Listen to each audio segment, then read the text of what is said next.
The story is narrated by a police officer who is Muslim in a Muslim country.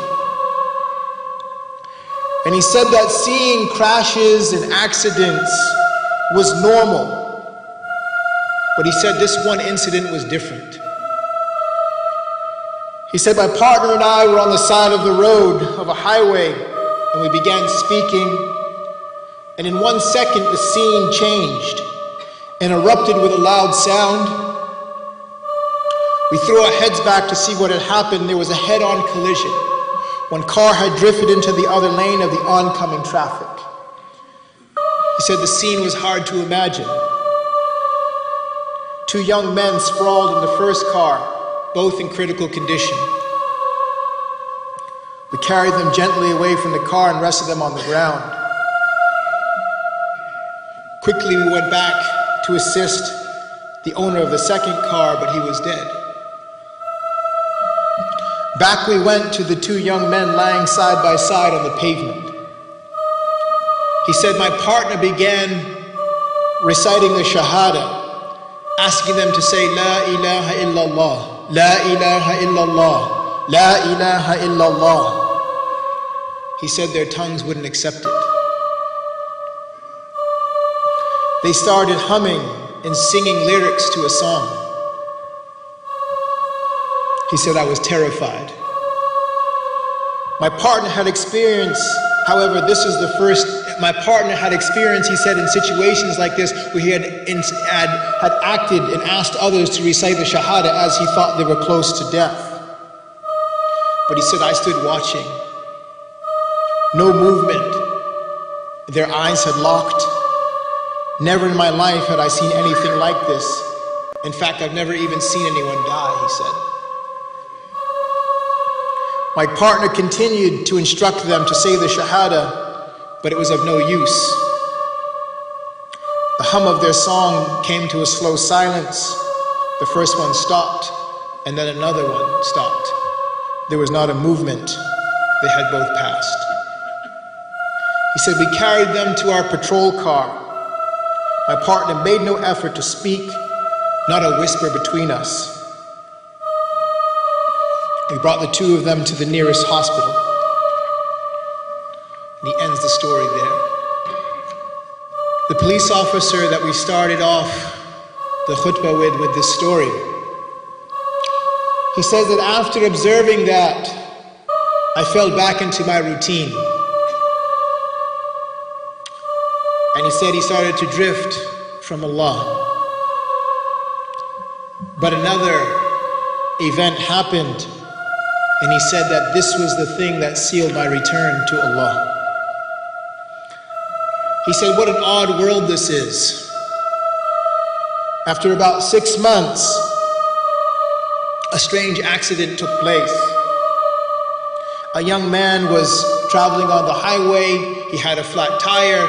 He pulled his car over to the road, and as he was taking the tire out and he was changing the tire, he was struck by a car.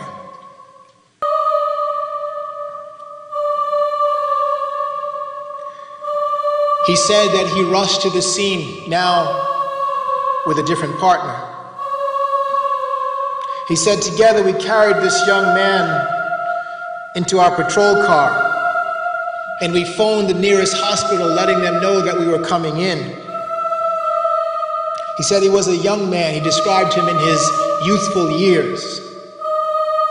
He said you could tell he was religious. Looking at his face, he said his face was full of nur. He was mumbling when we carried him, but in our rush, we had not paid attention to what he was saying. However, when we placed him on his back in the patrol car, we could now understand what he was saying. Through all of the pain that he was enduring, the young man was reciting Quran. He says he was immersed in the recitation. Subhanallah, you would never have said that this person was enduring any pain. He said blood had soaked his clothes and his bones were broken. To tell the truth, he said it looked like he was staring death into the eyes. He continued to read in this tender voice, reciting with proper tajweed, he said. In my entire life, I had never heard any recitation like it. I said to myself, I'm going to instruct him to say the Shahada, just like I saw my friend doing before. My partner and I listened, and in that soft voice, I felt a shiver. It shocked my back and my arms and my hair stood up on my body, he said. Suddenly the hymn ceased. It stopped. I watched silently as his hand rose and he raised his index finger pointing upwards to the heavens, saying, La ilaha illallah, Muhammadur Rasulullah, and then he passed.